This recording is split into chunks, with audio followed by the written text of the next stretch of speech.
This world is full of heroes, but not every hero can tell you their story. Some are sworn to secrecy, having to keep their most dangerous adventures hidden in the shadows of time. One such hero is Colonel James A. Ruffer, a retired Air Force doctor with an interesting tale to tell.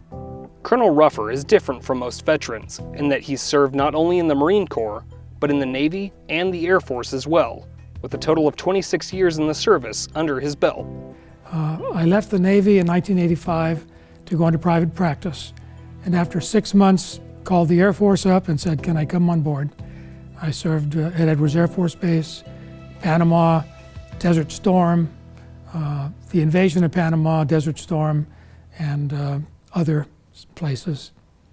On December 20th, 1989, 1st Special Forces Operational Detachment Delta, popularly known as Delta Force, carried out a covert mission to free Kurt Muse, an American civilian living in Panama who, at the time, also worked as an undercover contact for the CIA. Muse was being held hostage in the Carcel Modelo, the infamous prison in which the former Panamanian dictator, General Manuel Noriega, kept his deadly menagerie of Panama's most wanted. The rescue plan, referred to as Operation Acid Gambit, took almost a year to prepare and execute. But to gather the information necessary to carry out the plan, Delta Force needed a man on the inside. I was called in to evaluate a hostage he was keeping, an American, and he was forced to allow one doctor to visit that hostage in his prison in Panama, and that was me. I told him I needed to see him every other day, so for 9 months I saw the prisoner. I worked with the United States Delta Force to help extract him. I gave them the information they needed. Meanwhile, I'm walking through blood and witnessing or practically witnessing torture, the disappearances of prisoners, the murders, and hearing firsthand information from those inside, what's going on. I helped Delta Force then plan that mission, and during the invasion of Panama, they did successfully rescue him. That took 262 days of my life, over 110 missions. During his time in the Modelo prison, Colonel Ruffer befriended several of the other inmates, who would communicate with him using various hand gestures and signs to convey the horrors they witnessed on a day-to-day basis.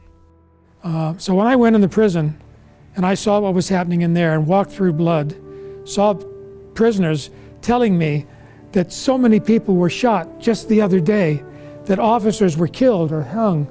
These things were daily occurrences for me. Guns to my head. It was a harrowing experience. Thankful to know that when I went home, my family and most Americans would not be subject to that dictatorship.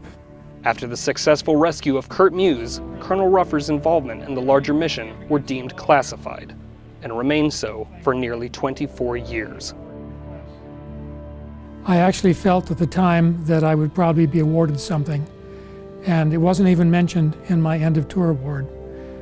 It was barely one line mentioned in my fitness report. So I thought, well, that's the way it is. Then when the book came out in 2005, I went to the book signing. I got reconnected with my commander, and he said it was an oversight on his part, and he put me in for the award then.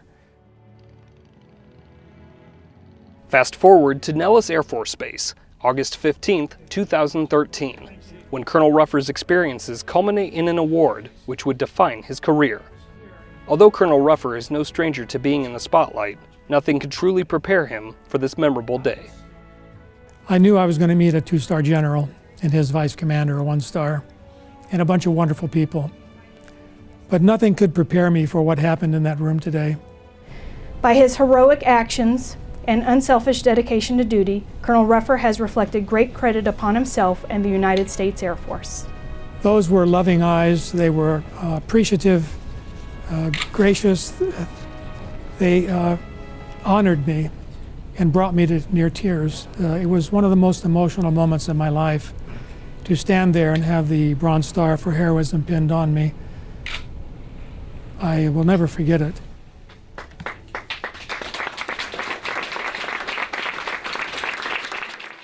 In many ways, receiving the Bronze Star with Valor marks the end of an era for Colonel James Ruffer. Though his life is much more subdued these days, Colonel Ruffer admits that he will always cherish the time he spent serving our great nation.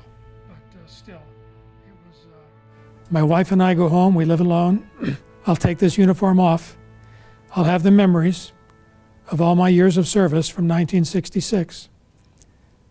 But I'll always miss the uniform and the service. It'll be a little heartache every day of my life, knowing that I can't come back here and pin on that medal again and have that experience. It's once in a lifetime. It's over. It's over. Whether it's in the Navy, the Marine Corps, or the Air Force, Colonel James Ruffer looks back on his time in all three branches of service with great respect and admiration. His heroic story, once hidden from the world, can now be shared and honored by future generations. Senior Airman Aaron Hauser, Nellis Air Force Base, Nevada.